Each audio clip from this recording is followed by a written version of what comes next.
레이기 지난 시간에 우리가 전체적인 서론을 같이 나누었고 오늘부터 1장에 들어갑니다. 1장 1절과 2절 한 목소리로 같이 읽겠습니다. 여호와께서 해막에서 모세를 부르시고 그에게 말씀하여 이르시되 이스라엘 자손에게 말하여 이르라. 너희 중에 누구든지 여호와께 예물을 드리려거든 가축 중에서 소나 양으로 예물을 드릴지니라. 아멘. 오늘 1장은 번제입니다. 번제에 들어가는 시로 권트 그라스의 2002년 상암동 월드컵 전야제 축제 축시를 같이 나누겠습니다. 제가 한번 나눈 적이 있습니다. 오늘 다시 나누는 이유는 지난 주간에 월요일 날 이 권트 그라스가 87세로 임종을 했습니다. 이 시대에 선지자 한 사람이 또 자기의 사역을 마치고 하나님께로 나아갔습니다. 권트 그라스는 빈민가 출신으로 탄광의 갱부, 석공 이런 막일들을 했습니다. 2차 대전 때는 포로 수용소에 잡혀 있기도 하고요. 베트남전 반전운동, 핵무기 반대운동 이런 것으로 많이 알려졌죠. 자기의 양철집이라는 작품으로 노벨상을 받았습니다. 제가 권트 그라스를 좋아하는 이유는 독일을 비판하지만 또 동시에 이스라엘을 비판을 합니다. 지금 우리가 사는 이 세상은 이스라엘 비판했다 그러면 끝장납니다. 유대인들 참 대단한 사람들이죠. 신들러 리스트 같은 영화를 만들어 가지고 그냥 온 세계가 한두 개 만든 게 아니잖아요. 그런 영화들 계속 보게 하고 하여튼 이 홀라코스트에 대해서 잘못 말하면 그냥 끝장나는 것입니다. 그런데 이란 핵 개발을 저지하려는 이스라엘을 정면에서 비판한 그것 때문에 어려움도 많이 당하시고 그랬지만은 그런 분이어서 참된 용기가 있다, 저는 그렇게 생각을 합니다. 전야제 축시, 천천히 축구공이 하늘로 떠올랐다. 축구공은 그라운드에 있어야 되는데 하늘로 떠올랐어요. 게임이 끝난 것입니다. 그때 관중석에 사람들이 보였다. 그러니까 게임이 진행되고 있는 동안은 사람이 안 보여요. 관중만 보여요. 티켓 산 사람, 얼마짜리 좌석에 앉아 있나, 그거밖에 안 보여요. 그때 사람들이 보였어요. 그러니까 종말적인 시입니다. 고독하게 시인은 골대 앞에 서 있었다. 이 시대의 시인은 유일하게 진리를 지키고 있는 사람이에요. 근데 사람들이 아무도 상관 안 해요. 자기 마음대로 골을 넣어요. 그런데 심판이 호각을 불었어요. 종말의 호각이에요. 오프사이드. 오프사이드. 이 역사를 사는 사람 중에 진리가 무엇이냐 별로 상관 안 해요. 나에게 이익될 수 있으면, 나에게 성취가 될 수 있으면 마구잡이로 합니다. 기독교 다르지 않습니다. 내가 세력을 얻는 길이라면, 내가 파워를 질 수 있다면 정말 하나님의 원리대로인지 게임 룰대로 하는 것인지 별로 상관 안 합니다. 그러나 하나님께서 호각을 부으시는 시간이 옵니다. 오프사이드. 이렇게 예배로 모인 우리들에게도 이것은 아주 엄중한 의미가 있습니다. 요즘 자기 마음대로 믿습니다. 자기 편한 대로 믿습니다. 말씀 상관없습니다. 말씀은 좋지만 내 사정이 이러니까 이렇게 합니다. Yes. 심판의 호각이 불 때까지 we could play any way we like. 그러나 심판의 호각이 불리면 offside. offside. 그렇습니다. 레이기의 번제에 들어가면서 참 적절한 얘기가 아닐 수 없습니다. 영어도 안 되고 한국말도 안 되고. 레이기는 우리가 하나님과 어떻게 관계해야 되는가 하는 것을 정확하게 보여주는 책입니다. 자, 오늘 그 관계의 정확성을 보기 위해서 제일 중요한 핵심은 무엇보다도 성경적인 구원이 무엇인가. 이것은 다른 종교나 사상이나 철학에 있는 것이 아닙니다. 성경의 특징입니다. 성경의 구원의 특징은 나와 아빠, 예수님이 아빠라고 부르셨는데 정확하게 맞는 말씀입니다. 하나님과 하나가 되는 것입니다. 하나가 된다는 말은 주객이 초월되어지는 거죠. 내가 남편이고 제 아내가 아내인데 남편과 아내가 따로 있는 것이 아니라 그냥 우리가 있을 뿐이죠. 우리. 그래서 예수님의 산상수훈의 핵심인 주님의 기도에서는 우리죠. 하늘에 계신 우리 아버지, 우리에게 일용할 양식을 주옵시고 우리 죄를 사하여 주옵시고 우리를 시험에 들지 말게 하옵소서. 이 성경의 모든 비유는 바로 이것입니다. 하나님과 우리의 관계를 아버지와 아들, 신랑과 신부, 포도나무와 가지, 머리와 몸, 이거 전부 주객을 초월한 하나됨을 우리에게 보여주시려고. 그 길밖에 없죠. 왜? 하나님이 그러하시니까. 삼위일체 하나님은 성부, 성자, 성령 세 분의 다른 하나님이십니다. 이 세 분의 하나님이 완전한 하나로 존재하십니다. 그것이 우리에게 이루어지는 것이 구원입니다. 두말할 것도 없이 이것은 힘이나 능이나 노력으로 이루어지지 않습니다. 노력할수록 하나가 더 안 됩니다. 힘이나 능이나 노력으로는 절대로 하나가 되지 않습니다. 하나가 되는 길은 가슴이 깨어져야 됩니다. 가슴이 깨어져야 됩니다. 제가 제 아내의 아픔 때문에 내 가슴이 깨어지면 반드시 아내와 하나됨이 통합니다. 언제 가슴이 깨어지죠? 아내의 아픔을 볼 때죠. 아내의 아픔을 볼 때. 제 아내가 돈이 많고 세상적인 것을 좋은 것을 많이 가졌으면 좋겠죠. 편할 수 있죠. 하나 되지는 않습니다. 하나는 아픔입니다. 그것을 먼저 아셔야 됩니다. 마치 탕자가 돌아올 때요, 첫 번째 돌아오는 이유는 자기 죄가 중요해서입니다. 내 아버지 집은 풍성한데 나는 여기서 줄여 죽는구나.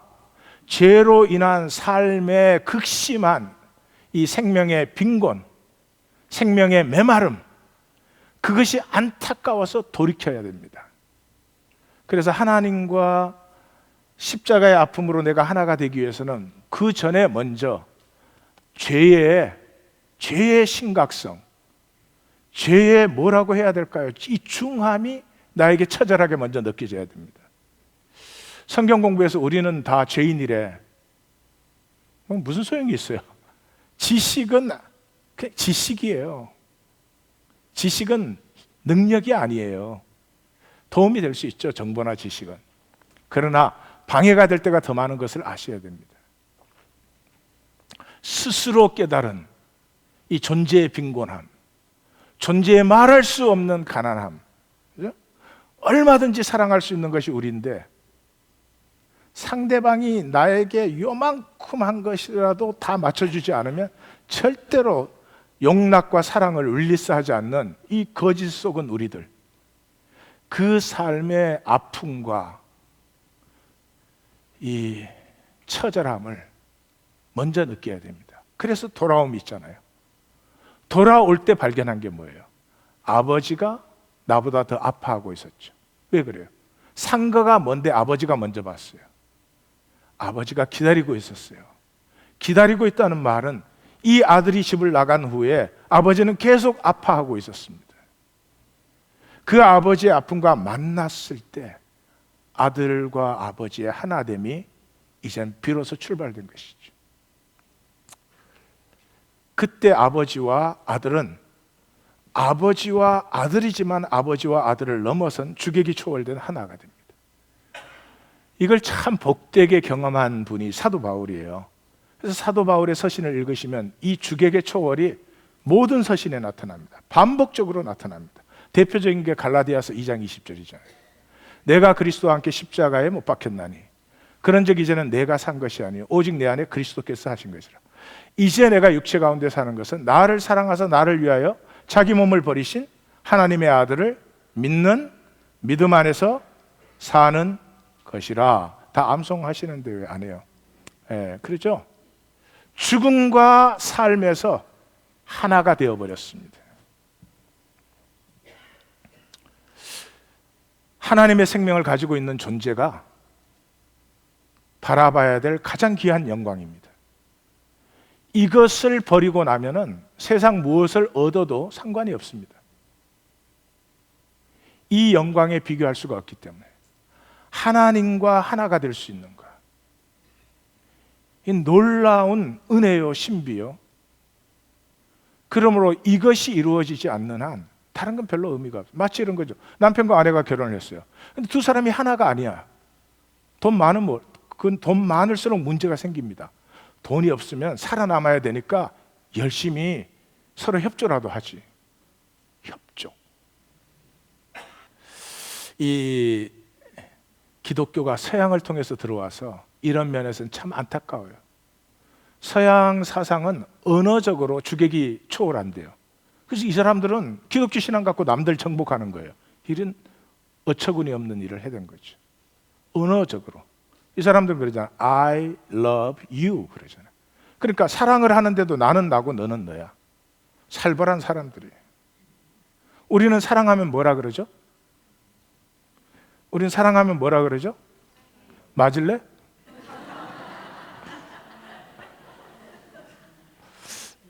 우리 집에서는 그러는데.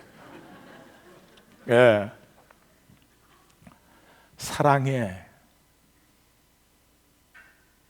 사랑하는데 I가 어디 있고 U가 어디 있어요? 주객이 초월된 거죠. 종교는 핵심 문제가 여기에 있습니다. 주객의 초월이 불가능합니다. 종교의 유익이 많아요.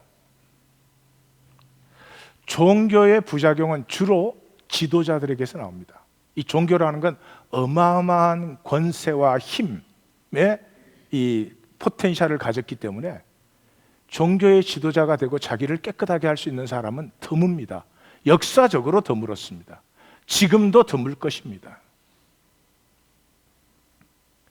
그래서 어쩌다 한 번씩 나오면 우리가 그렇게 기뻐하죠. 그게 어느 종교가 되었든지. 그렇죠? 우리 김수환 추교경님 같은 분은 모두가 존경하잖아요. 예. 그런 것 같아요. 종교는 어마어마한 이 파워의 포텐셜이 있어서 지도자들이 힘듭니다. 되게 이제 종교는 그래도 그 종교의 신도들은 되게 순진해요. 그래서 종교를 가지면 그래도 조금 선하게 살고 그래도 좀 좋은 마음으로 살려고 하고 나쁜 짓 할 때는 조금 브레이크도 걸리고 다 그래요. 막 그런 거 저런 거 다 떠나서 저는 이것 한 가지만으로도 아이들이 집에서 엄마 아빠의 어떤 모습 봐요? 엄마 아빠의 뭐 일상적인 흐트러진 모습을 항상 보죠. 근데 뭐 그 정도가 아니고 둘이 또 이제 그 애들 앞에서 싸우기까지 합니다. 이 정도 되면은 이제 애들의 그 장래에 정말 먹구름이 끼게 하죠. 인생이 저런 거구나. 그 뭐 완전히 무의식에 심어주는 거니까. 그런데도 종교를 갖고 있는 엄마 아빠는 어떻게 해요? 뭐 기독교를 하십시다. 주일날 아침 된 그 엄마 아빠가 그래도 옷을 좀 단정하게 입고 하나님 앞에 나오는데 어떻게 그냥 나오게, 뭔가 그래도 경건함이 있잖아요. 그런 새로운 모습으로 아이의 손을 잡고 나옵니다. 그것만으로도 저는 아이들에게 삶은 새로워질 수 있다라는 꿈을 심어주는 것이다. 그것만 해도 종교의 훌륭한 베네핏이라고 저는 생각을 합니다. 종교가 나빠서가 아닙니다. 종교의 문제는 한계적인 데 있는 것입니다. 예수님에게 시험을 했죠. 좋은 것이죠. 돌로 떡을 만들어서 그 굶어서 얼굴이 다 누렇게 뜬 그 예수님 시대의 그 갈릴리, 그 떡을 먹여줘서 배부르면 얼마나 좋겠어요. 이 민족은 소망이 없는 민족이에요. 이 민족이 정치적으로, 경제적으로, 군사적으로 뭘로 소망을 가질 수가 있어요? 소망이 없는 민족이에요. 소망은 종교적인 거 하나밖에 없어요. 메시아 기다리는 것. 그런데 메시아가 왔다는 것을 성전에서 착 뛰어내리고 천사가 수중들게 하고 그렇게 딱 보여주면 얼마나 좋겠어요. 만약 그렇게 하셨다면 제 생각에는 그 시대에 메시아가 왔다는 것을, 그 소식을 듣는 것만으로 수많은 병자가 나았을 것이에요. 수많은 아픈 삶이 치료됐을 거예요. 그런데 또 예수님이 세상 다스리면 얼마나 잘 다스리겠어요? 그거 다 거부하셨어요. 나빠서가 아니에요. 한계적인 것이니까. 마귀는 항상 한계적인 것을 가지고 전부인 것처럼 우리를 속이는 거죠. 우리 성도님들은 깨어 있으셔서 한계적인 건 누리시면 돼요. 뭐 그건 많이 적게 그렇게 욕심 부릴 필요 없고 있는 대로 누리시면 점점 누리면 풍성해지게 되어 있어요.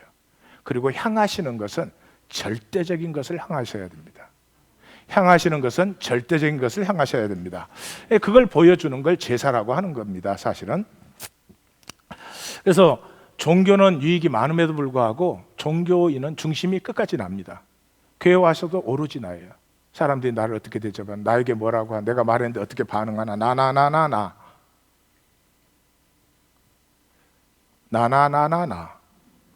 네. 그 나에 사로잡혔기 때문에 하나님의 구원의 신비한 영광을 볼 수 없습니다. 우리가 이렇게 있지만 겉모습이 아니고 우리 안에 있는 보이지 않는 생명, 이 무한한 사랑, 무한한 아름다움, 무한한 용서가 흘러날 수 있는 무한한 품음과 나로 말미암아 너가 세움을 받게 하는 이 생명의 신비는 볼 수가 없습니다.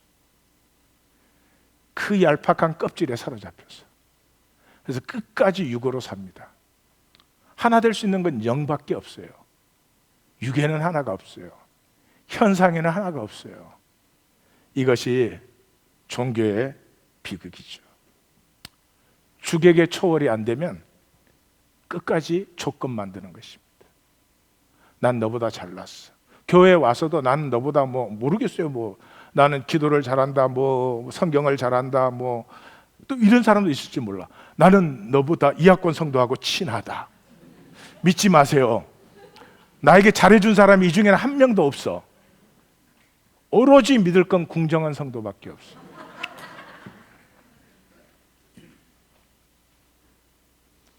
말하고 보니까 진짜 가슴 아프네요. 믿지 마세요. 여러분, 우리 웃지요? 그거예요. 그거. 본질적인 영광을 만나지 못하면 그거예요. 끝까지 조건 만든다니까요. 무슨 뭐 난 니보다 학교를 좋은 데 나왔어, 뭐 차를 좋은 거 타, 뭐 이런 거는 그건 누리시면 되지. 누리시면 되지. 그게 나 아니지.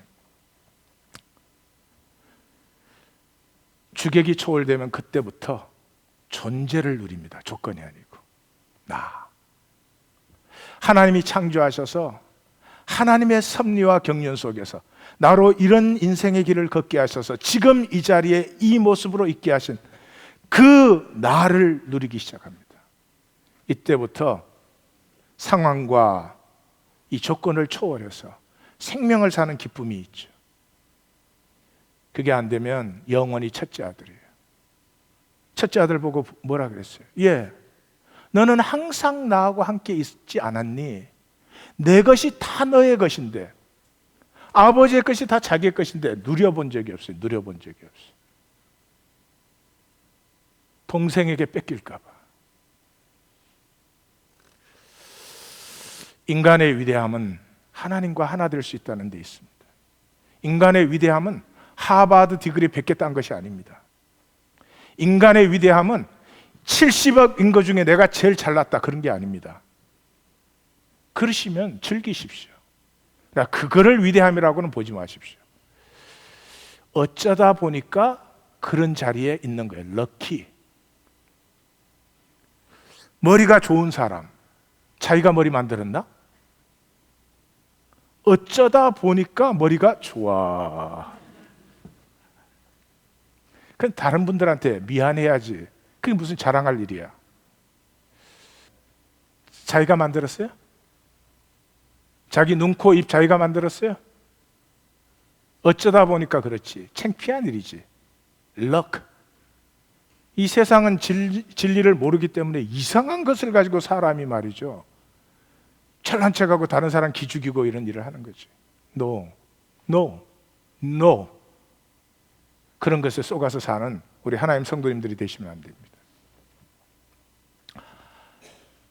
우리는 하나님의 형상으로 창조되어서 이 우주, 이 역사 전체에서 하나님과 하나 될 수 있는 유일한 존재입니다. 하나님과 하나 될 수 있는 유일한 존재입니다. 그것이 어떻게 우리에게 무슨 공로가 있어서 우리가 뭘 40일 금식을 500번 해서 그런 게 아니에요.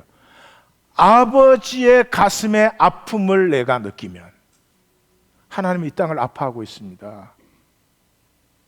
서로 잘났다 못났다 차별하고 구별하고 정죄하고 판단하고, 어디에는 너무 많이 먹어서 문제인데 어디에는 못 먹어서 굶어 죽어가고 있고,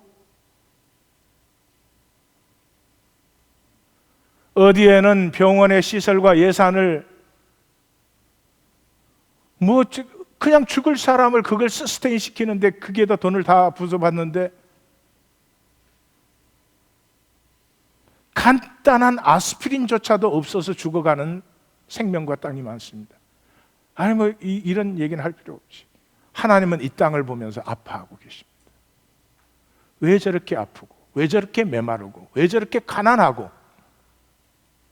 그 하나님의 아픔이 내 가슴에 느껴지는 것, 그것이 하나님을 믿는다, 그런 말이에요.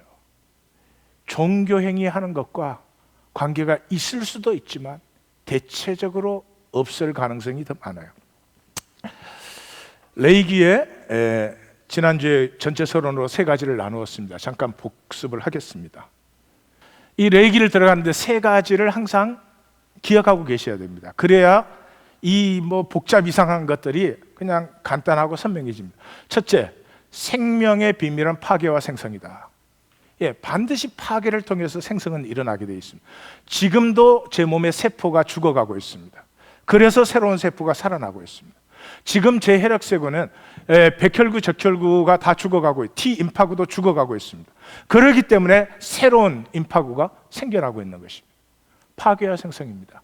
그래서 하나님 나라에 가서도 똑같습니다. 신비한 비밀입니다. 플라스틱의 생명을 우리에게 약속하신 것이 아닙니다. 내 자아도 계속 죽어야 더욱 성숙한 자아로 살아가는 것입니다. 파괴와 생성. 두 번째, 이 레이기는 하나님과 동행하는 법을 우리에게 보여주시는 것이죠. 동행하는 목적은 거룩한 백성을. 거룩한 백성이 뭐냐? 생명의 백성이죠. 생명의 백성. 그런데 생명은 어떻게 해요? 파괴와 생성의 이 신비를 가지고 있다 이 말이죠. 그래서 생명의 백성은 죽을 줄 아는 것입니다. 생명의 백성은 죽을 줄 아는 것입니다. 막 못 죽어갖고 자기가 잘못한 것까지도 막 정당화시키려고 그러고 논리를 만들어내고, 그건 죽음에 막 파묻혀 있는 거나 마찬가지. 마귀의 거짓은 딱 한 가지죠. 내게는 죽음이 없어야 된다는 거예요. 그래서 우리는 모든 사람이 죽지만 자기는 절대로 안 죽을 것이라고 생각합니다. 그래서 모든 사람이 죽을 때가 되면 당황합니다. 힘들어합니다. 나는 안 죽을 것이라고 생각했기 때문에. 참 이상한 일이지. 나는 안 죽을 것이라고 생각하면 오늘은 편하게 사는 거예요. 내일은 내가 잘 살 거야. 오늘은 편하게 사는 거죠. 내게는 죽음이 없어야 돼. 그 사람에게 어떤 일이 일어날까요? 자, 이렇게 같이 있는데 목회자인 나는 절대로 죽을 수 없어. 그러면 누가 죽을까요?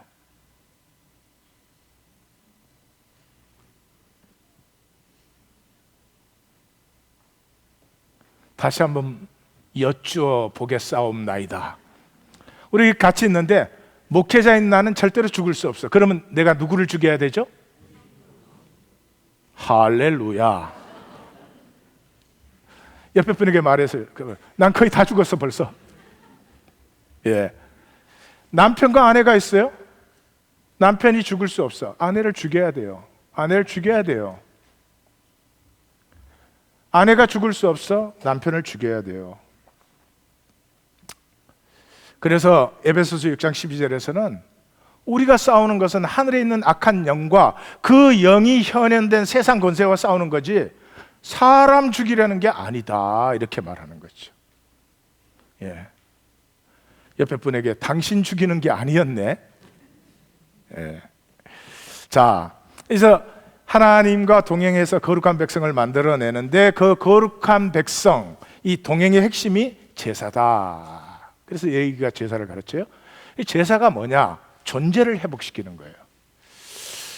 제사에서 우리는 죽음과 생명의 신비한 생성을 만납니다. 거기가 하나님의 죽음, 재물의 죽음, 이제 나의 죽음을 만나는 것인데요. 그 죽음이 참 신기한 것이고요.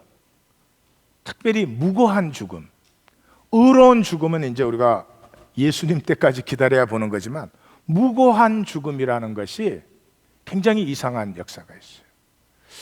그렇게 사람이 다 쏘가가지고요, 막 세상에 지리멸멸하게 종노릇을 하다가도 무고한 죽음을 딱 만나잖아요. 그러면 분연이 일어서요. 오늘이 4.19 75주기죠. 나는 한국이 어떻게 된 거지 4.19는 얘기를 안 해. 아니 온갖 거 다 얘기해. 4.19, 난 4.19 내 자신이 또 별로 소식에서 떨어져 있어서 그런지 몰라도 4.19 뭐다 뭐 들어보셨어요? 이번 주간에? 이게 참 이상해. 4.19 75주기죠. 1960년 3월 15일 부정선거에 대해서 일어난 것이니까. 그 이승만 정권이 미군을 배경으로 경찰력을 딱 동원해가지고 꼼짝도 안 했죠. 삽시간에 단시간에 무너졌어요. 언제? 김주열 학생이 마산 앞바다에서 떠올랐는데 왼쪽 눈에 최루탄이 꼽혀 있었어요. 무고한 죽음을 딱 보는 순간에 누가 말하지 않았어요. 전 국민이 분개하는 거죠. 이렇게 막 눌려서 사는 것 같아요. 근데 무고한 죽음을 만나잖아요. 그럼 딱 일어서. 우리 중에도 지금 무고한 죽음이 하나 필요해. 난 아니야. 한국 민주화 뭐 안타까운 면이 많지만 그래도 그럭저럭 어떻게 해서 되긴 됐죠. 뭘 통해서? 6월 항쟁을 통해서. 6월 항쟁이 뭐 어떻게 해서 그렇게 된 거예요? 박종철이가 무슨 뭐 학생운동에 중요한 인물도 아니잖아요. 박정훈이 잡으려고, 박정훈이 행방 물으려고 데리고 가가지고 세상에 학생을 물고문을 시켜서 죽이는 나라가 세상에 어디 있어요? 근데 박종철이가 죽었다는 소문이 딱 번지면서 어떻게 됐습니까? 그 유명한 넥타이 부대, 그냥 전국에서 다 일어나죠. 무고한 죽음을 아십니까? 마귀는, 세상은 살려고 몸부림치라고 말을 합니다. 무고한 죽음을 좀 만나보십시오. 뭐 그렇게 비장한 건 아니에요. 남편과 아내 사이도 남편이 좀 무고한 죽음을 죽어. 그러면 민주주의가 이루어진다니까요. 예? 나라고 언제까지 한 달에 200불씩만 받고 살겠어요?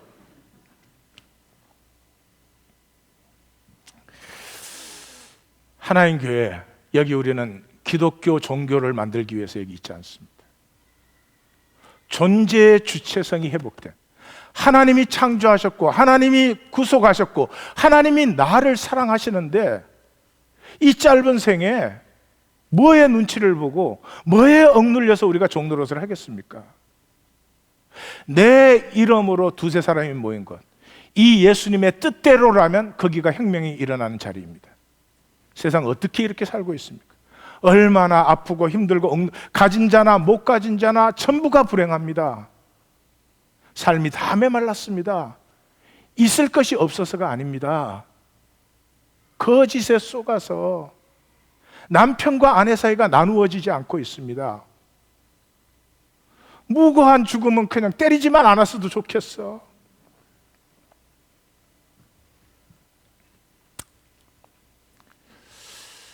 하나님께서 하나님 교회를 교회로 부르셨습니다. 예수의 이름, 그 말은 예수의 삶과 죽음과 인격으로 하나 된 두세 사람들, 세상이 어떻게 말을 하고 속여도 여기에 생명의 존엄성을 피우고 가꾸는 사람들이 일어서는 하나님 교회가 될 것입니다. 자, 그러면 이제 레위기 1장으로 들어가서 번제, 1장이 번제입니다. 번제가 무엇인가를 보겠습니다. 영어로는 burnt offering 그러죠. 예, 그러니까 서론을 1절과 2절에서 우리는 레위기 시작이 와이크라, 예, 그리고 부르셨다. 부르신 거 왜 부르셨어요? 성막이 출애굽기 40장에서 완공된 후에 이제 광야로 출발하기 위해서, 하나님과 동행하기 위해서 부르셨다, 그런 뜻이다. 누가 부르심을 받았는가? 누구든지예요. 출애굽기 12장에 보니까 60만 가량이 나왔는데 이스라엘 족속만 나온 게 아니고 수많은 잡족, 하나님의 약속에 참여하는 누구든지예요. 그 다음에 드리려거든. 절대로 제사 드리라고 안 그랬어요? 이 번제 드려야만 된다 그러지 않았습니다. 예배 드려야만 된다 아닙니다. 기독교가 망한 중심에 저는 그렇게 생각합니다. 주일 성수가 있다. 주일이 성수해야 되는 거예요. 이야, 그러면 예배 차원이 너무 낮아지는 거죠. 우리 하나님 성도님들은 그러죠, 그죠? 토요일 저녁부터 you are exciting, right? 토요일 밤 왜 이렇게 빨리 안 가는 거야? 이 예배를 드려야 되는데, 그죠? 예, 예, 훌륭한 성도로다. Aren't you exciting? 끌려 나왔어요? 출발이 자원하는 심령에 있습니다. 출발이 자원하는 심령에 있어요. 여러분, 자원하는 심령의 비밀을 아셔야 됩니다. 인간이 자원함이 있으면 아무것도 못 말려요. 그렇죠? 골프 처음 배운 사람들 막을 게 없어. 네. 저는 골프를 못 치니까 제 경험으로 말하면 당구를 배웠을 때, 아이, 수업 시간에 앉아 있으면 이렇게 머리가 당구공으로 보여요. 이렇게 치면 뜨리 쿠션인데 딱. 아니, 왜 성경 얘기할 땐 다 죽어가시다가 그런 얘기 하시니까 막 부활하시는 이유가 뭐예요? 자원함. 인간에게 자원함이 있을 때 위대한 일은 시작되는 것입니다. 하나님 믿으실 겁니까? 자원함으로 나오십시오. 그 자원함으로 뭐를 드리려는 거예요? 예물을 드리는 거죠. 이 예물의 단어가 꼬르반이에요. 예수님이 꼬르반 얘기했죠. 부모는 안 섬기면서 하나님에게 꼬르반 할 거다 이러면 다 됐냐? 이 녀석들아! 이렇게 말했죠. 꼬르반이라는 것은 카라브라는 단어에서 나왔습니다. 카라브는 가까이 나가. 이 굉장히 중요한 거예요. 왜냐 그러면 성막이 완성되기 전까지 출애굽기 25장에서는 예물이 때루마예요. 예, 때루마. 때로 많이 갖고 오라 이래가지고. 이 성경 해석은 다 자기 수준에서 때루마는 이렇게 높이 올린다는 뜻이에요. 이제 하나님은 높이 계시고 우리는 천하고 낮은 자리에 더 이상 있지 않습니다. 하나님이 우리 가운데 내려오셔서 성막에 계시 가까이 나아가는 거죠. 왜 가까이 나아가요? 하나가 되고 싶어서. 그래서 남편과 아내가 둘이 하나가 되려고 하면 싸움밖에 안 일어나요. 근데 남편이 하나님 가까이, 하나님 가까이. 아내가 하나님 가까이 나가면 두 사람 사이는 저절로 가까워지고 하나가 되게 되어 있습니다. 그 길 외에 다른 길이 없습니다. 그 길 외에 다른 길이 없습니다. 인간은 거짓되고 유기고 참 묘한 변수를 많이 가진 게 인간이에요. 진실되기 힘듭니다. 자, 세 가지 번제가 나와요. 소의 번제, 바비큐 치킨, 치킨이 아니죠. 비프가 나오고, 그 다음에 양과 염소가 나오고, 그 다음에 이제 새의 번제가 나와요. 첫 번째 소의 번제를 보겠습니다. 이 번제는 방법 배우시는 게 아니라 이 번제의 실제를 만나셔야 돼요. 첫째, 흠없는 수컷이에요. 제가 이미 말라기 때 말씀드렸죠. 수컷은 생명을 상징하는 것이고 암컷은 생존을. 어느 것이 중요한 게 아닙니다. 함께 어우러져서 생명의 삶이 만들어지는 거죠. 중요한 것은 기쁘게 받으시도록 드리라는 거죠. 기쁘게. 제가 질문 드리겠습니다. 지금 예배 드리시죠? 어때요? 하나님이 기뻐하시도록 나오셨습니까? 지금 하나님이 기뻐하도록 예배 드리고 있습니까? 아니면 졸리십니까?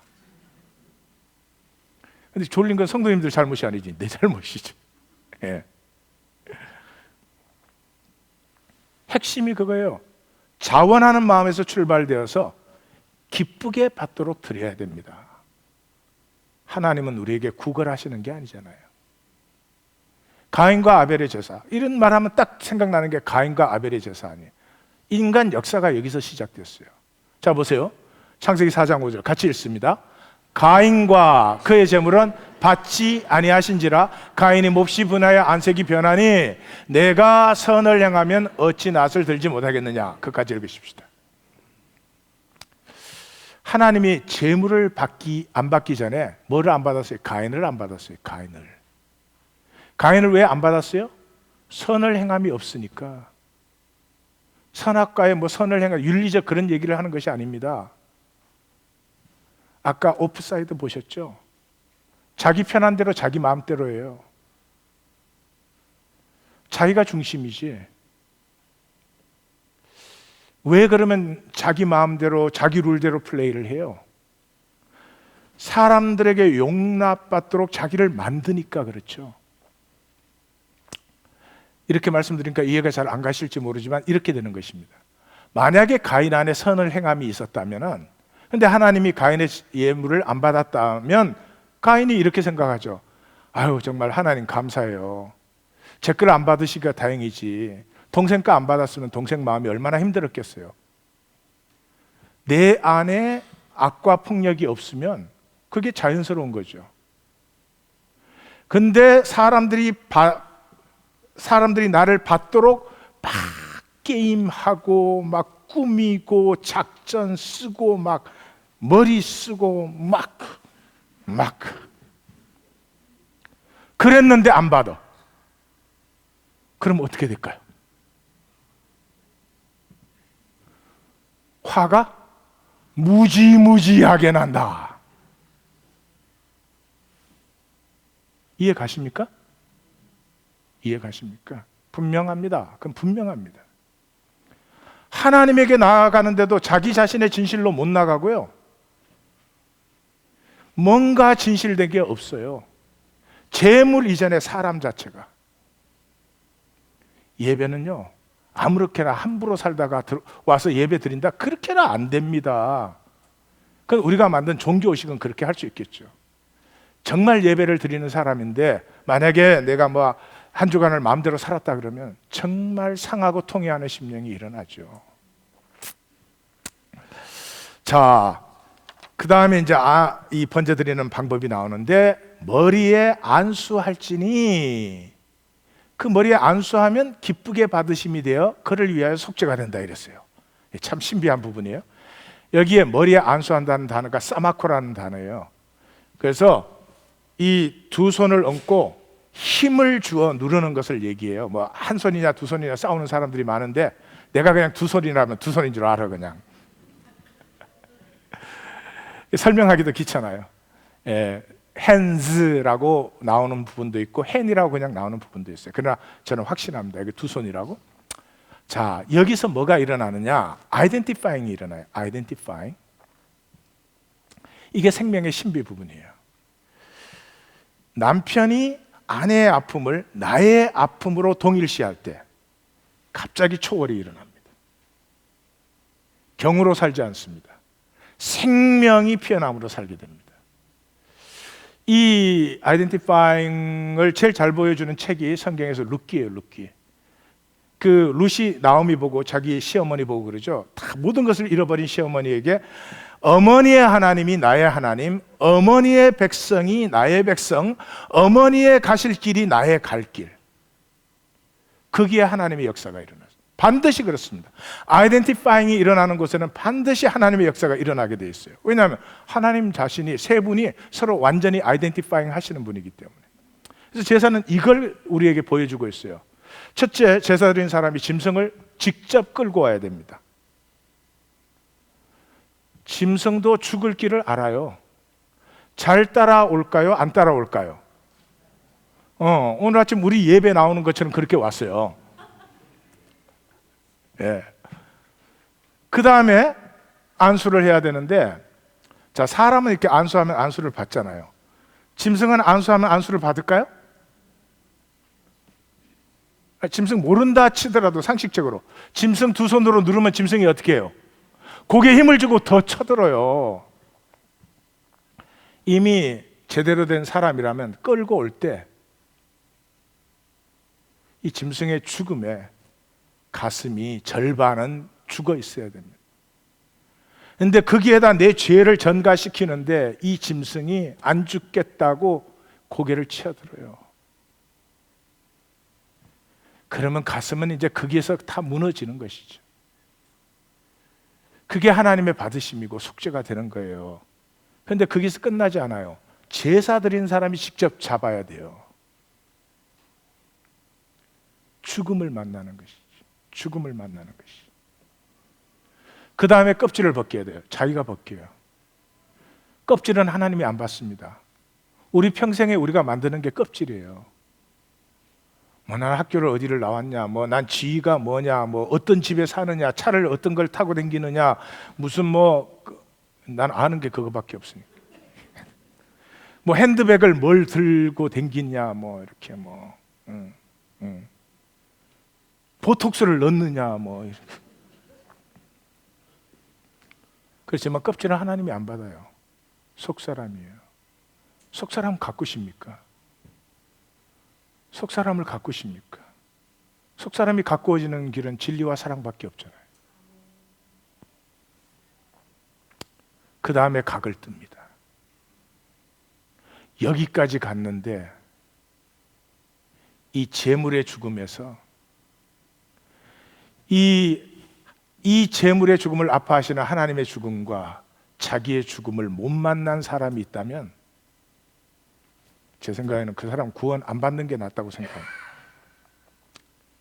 그를 위하여 속죄가 될 것이라. 예배는 십자가 앞에 죽음으로 나오시는 것입니다. 수송아지를 잡으라고 해요. 1년생. 송아지 시골에서 자라신 분은 알지만은 1년 정도 되면 등치는 어른 등치입니다. 근데 고기는 연하고 맛있고 그거보다 더 중요한 것은 가장 아까운 때입니다. 가장 아까운 때입니다. 우리 예수님이 가장 아까운 나이에 돌아가신 것과 똑같죠.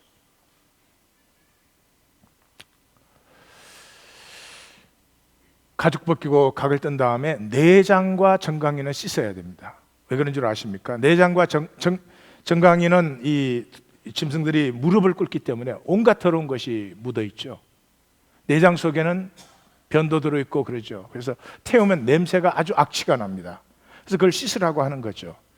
제사장은 뭐하냐? 제사장은 짐승을 죽였을 때 피를 제단 사방에 뿌리고 제단에 불 붙이고 나무 얹어놓고 그 다음에 각을 떠가지고 오면 그 위에 올려놓는 것, 그냥 대충 모양을 맞춰서 그거를 제사장이 해요. 나머지는 제사 드린 사람이 다 합니다. 불살라 번제를 드릴지니 이는 화제라.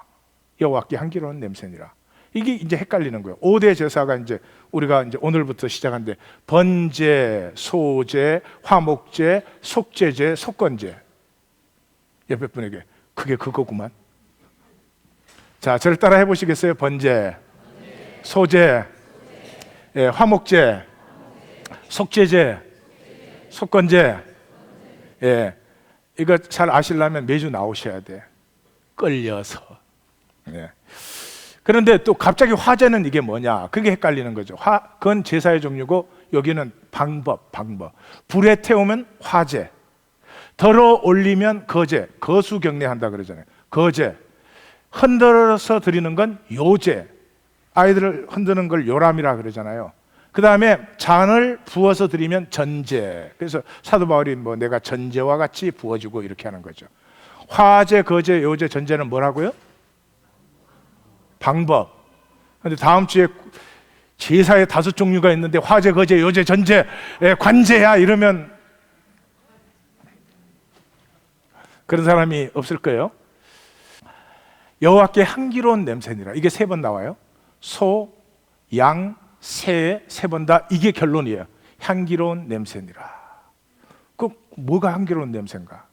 가장 향기로운 냄새입니다. 사람이 가장 민감한 감각이 후각입니다, 사실은. 여러분 아시죠? 밥이 맛있다, 요리가 맛있다 그럴 때 사실은 혀로 느끼는 건 10% 미만이에요. 냄새예요. 냄새가 좋을 때 맛있다고 느껴요. 아시죠? 네. 아시는데 표정은 왜 그래요? 좀 아는 것 같이 표정을 해주셔야지. 냄새예요, 냄새. 제가 제일 확실한 예를 들어드릴게요. 자, 우리 자매님들, 요즘 자매님들한테 제일 멋있는 남성이 누구예요? 우리 때는 최무룡이야, 최무룡.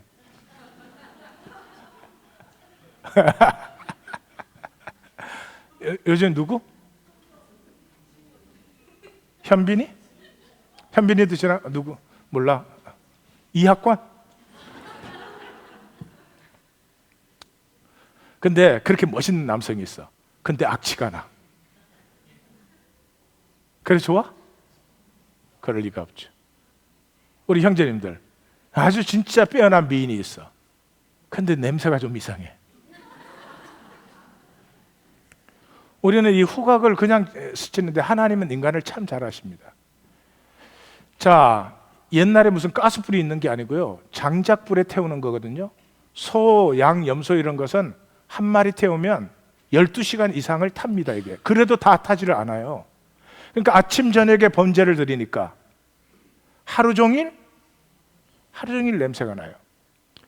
여러분, 그 사람 마음에 가장 평화를 주는 냄새가요, 우리 옛날 시골에 그 저녁이 되면 밥 짓는 냄새 아시죠?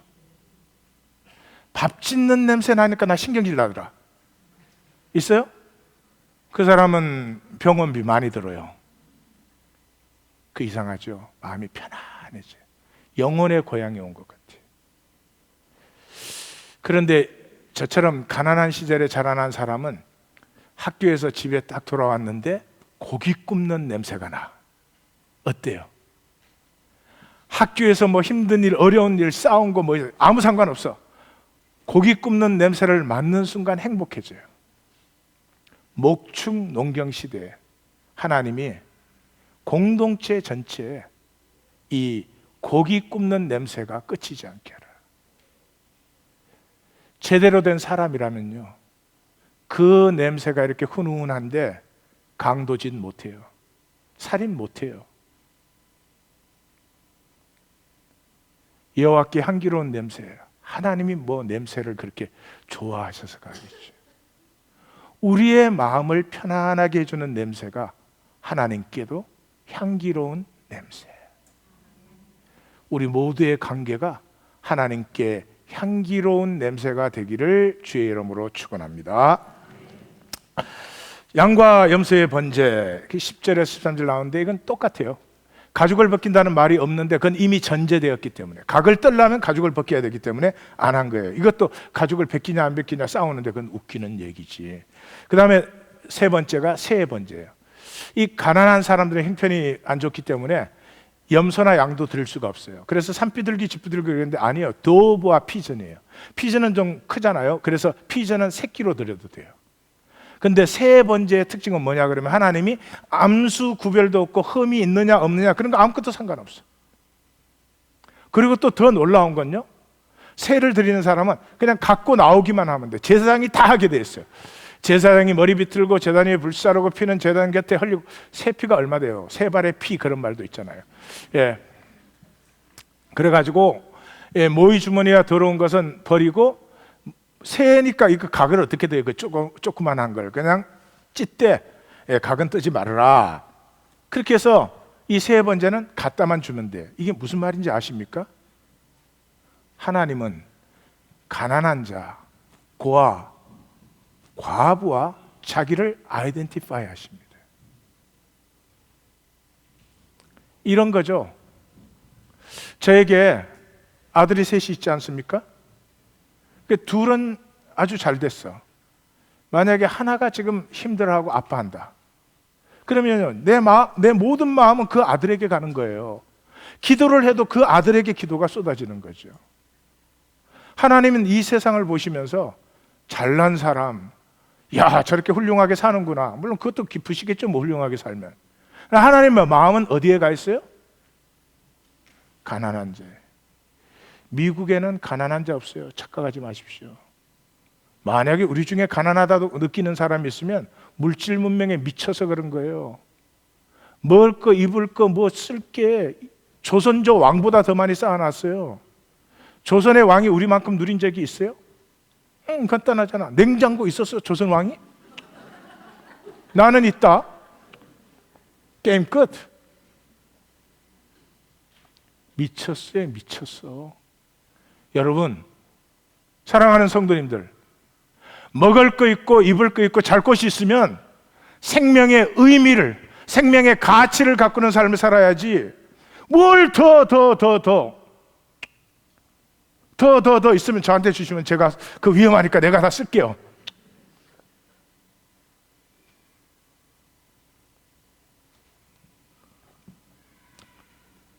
사랑하는 성도님들, 우린 지금 제사를 나누고 있습니다.